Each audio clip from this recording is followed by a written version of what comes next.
Gagasan mengenai bumi yang berbentuk datar sudah ada sejak zaman dulu. Namun euforia semu dari penganut bumi datar baru memuncak tatkala Samuel Shenton mendirikan komunitas bumi datar di Inggris pada tahun 1956. Seiring berjalannya waktu, ada begitu banyak gagasan dan klaim yang menyatakan bahwa bumi datar bisa dibuktikan. Yap, sains itu bersifat netral, terbuka, bisa dikritik, bahkan bisa direvisi jika terbukti salah. Dengan kata lain, sains bersifat demokratis dan berlaku universal kepada siapapun.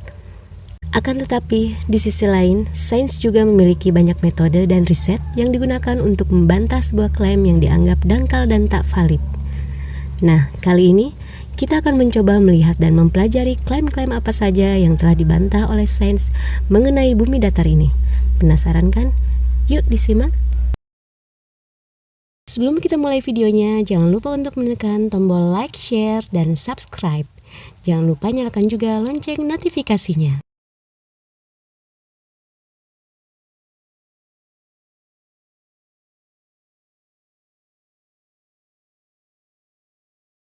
Gagasan dan klaim mengenai tembok di Antartika sudah bukan hal baru. Bahkan, sains telah banyak kali membantahnya. Secara umum, dalam teori bumi datar dinyatakan bahwa Antartika merupakan wilayah pinggiran bumi yang menjadi batas ujung bumi. Nah, karena menjadi batas, dibuatlah tembok yang sangat tinggi dan tebal untuk mencegah manusia keluar dari wilayah bumi yang datar tadi. Mengapa klaim seperti ini bisa ada?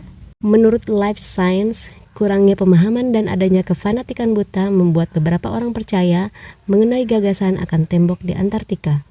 Dengan kata lain, mereka yang cenderung percaya teori konspirasi juga akan mendukung gagasan bahwa bentuk bumi mirip dengan cakram alias datar.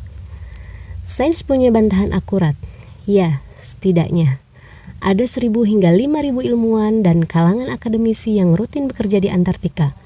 Mereka berasal dari berbagai macam negara. Jelas saja kesaksian akan tembok raksasa seperti di dunia fantasi itu tidak ada di Antartika.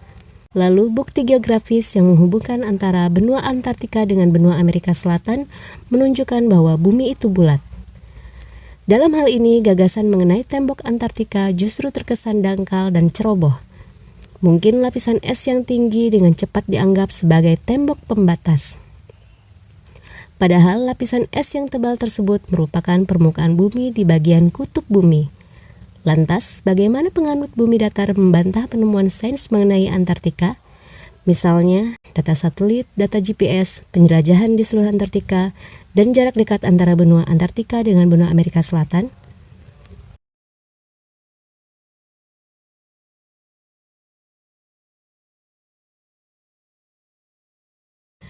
Apa itu cakrawala? Dilansir National Geographic, cakrawala atau horizon adalah garis batas imajiner yang terlihat memisahkan bumi dengan langit atau luar angkasa. Nah, bagi mereka yang percaya bahwa bumi itu datar, cakrawala dianggap datar atau lurus karena terlihat tidak melengkung dengan mata telanjang.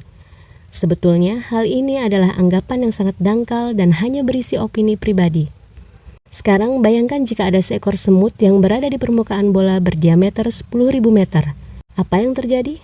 Tentu saja cakrawala bola tadi hanya terlihat datar sebab perbandingan tubuh semut dengan diameter bola tadi sangat timpang. Begitu juga dengan manusia yang ada di bumi. Jika kita melihat garis cakrawala dengan mata telanjang di saat kita ada di permukaan bumi, garis tersebut akan tampak lurus dan tidak melengkung. Oleh karena itu, sains punya bantahan sekaligus jawabannya. Menurut laman sains How Stuff Works, lengkungan cakrawala akan terlihat tergantung dari posisi ketinggian dari pihak pengamat. Jarak cakrawala akan berubah sesuai dengan posisi pengamat. Misalnya, jika kamu berada pada 1,7 meter di atas air laut, jarak cakrawala yang tampak akan berada pada jarak 5 km. Makin tinggi posisi seseorang, ia juga bisa melihat cakrawala yang makin melengkung. Salah satu bukti kuat tentang lengkungan bumi ada pada penampakan kapal dari kejauhan. Ujung tiang pada kapal akan tampak lebih dahulu, baru diikuti oleh penampakan seluruh badan kapal. Bagaimana? Apakah penganut bumi datar bisa menyanggah hal ini?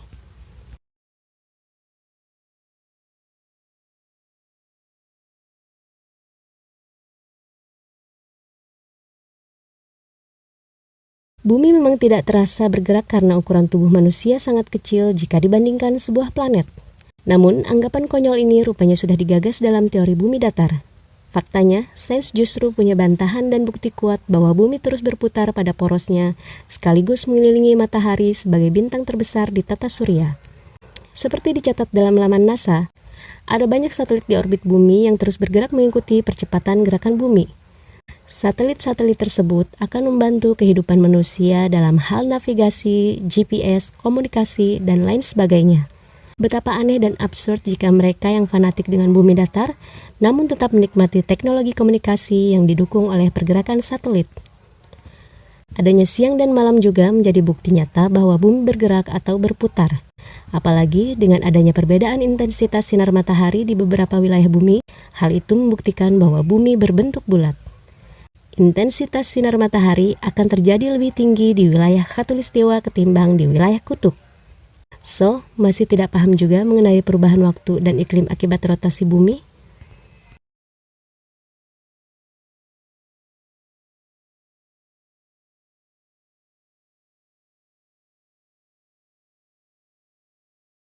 Dalam teori bumi datar, ada anggapan yang menyatakan bahwa jarak matahari dan bumi sangatlah dekat.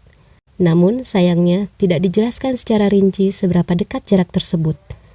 Faktanya, jarak antara matahari dan bumi adalah 150 juta kilometer secara rata-rata, dicatat dalam laman Space. Mengapa rata-rata? Sebab pada titik terjauhnya, jarak bumi dan matahari mencapai 152 juta kilometer. Sementara pada titik terdekatnya, jarak keduanya mencapai 147 juta kilometer. Hal ini membuktikan bahwa bumi mengelilingi matahari sesuai dengan orbitnya. Apakah 147 hingga 152 juta kilometer tersebut adalah jarak yang dekat? Well, jawabannya tentu relatif. Yang jelas, jarak matahari ke bumi dianggap ideal untuk menopang kehidupan organisme di bumi. Jika jaraknya jauh di bawah itu, bumi akan menjadi layaknya Venus dan Merkurius yang sangat panas dan tidak memiliki kehidupan. Jadi, bagaimana? Seberapa dekat jarak matahari dan bumi yang dimaksudkan dalam teori bumi datar? Gak jelas juga kan?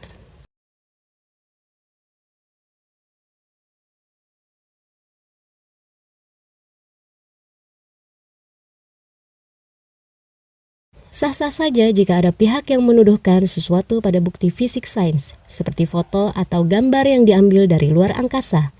Namun, sudah selayaknya tuduhan tersebut harus disertakan bukti validnya. Jika tidak, tuduhan itu akan menjadi fitnah dan malah bisa menjadi bumerang bagi si penuduh. Nah, salah satu yang sering disangkal oleh teori bumi datar adalah foto-foto tentang luar angkasa. Faktanya, ada banyak negara yang sudah mengirimkan teknologi dan astronot ke luar angkasa. Amerika, Rusia, Cina, Eropa, Kanada, Brasil, India, Jepang, Korsel, dan Uni Emirat Arab adalah sederet negara besar yang selalu rutin mengirimkan misi ke luar angkasa. Apakah mereka semua berbohong dan dengan sengaja merekayasa foto-foto luar angkasa? Ini jelas tuduhan tak masuk akal. Tidak ada alasan kuat yang membuat mereka harus merekayasa semua foto di luar angkasa. Semua ahli astronomi, fotografi, dan astronot dunia menyatakan bahwa foto-foto sains yang diambil di luar angkasa adalah asli dan dibuat untuk tujuan akademis. Adapun, justru foto tentang bumi datar yang selama ini ditunggu-tunggu malah tak jelas juntrungannya. Alih-alih mengemukakan bukti berupa foto asli, penganut bumi datar malah sibuk menyangkal dan membuat pertahanan diri. Nah, bagaimana pembahasan sains kita kali ini? Apakah teori bumi datar bisa menyanggah semua bukti valid dari sains? Sebaliknya, apa hal ini akan menjadi perdebatan tak berujung? Semoga video ini dapat menambah wawasan kamu ya. Sampai jumpa lagi.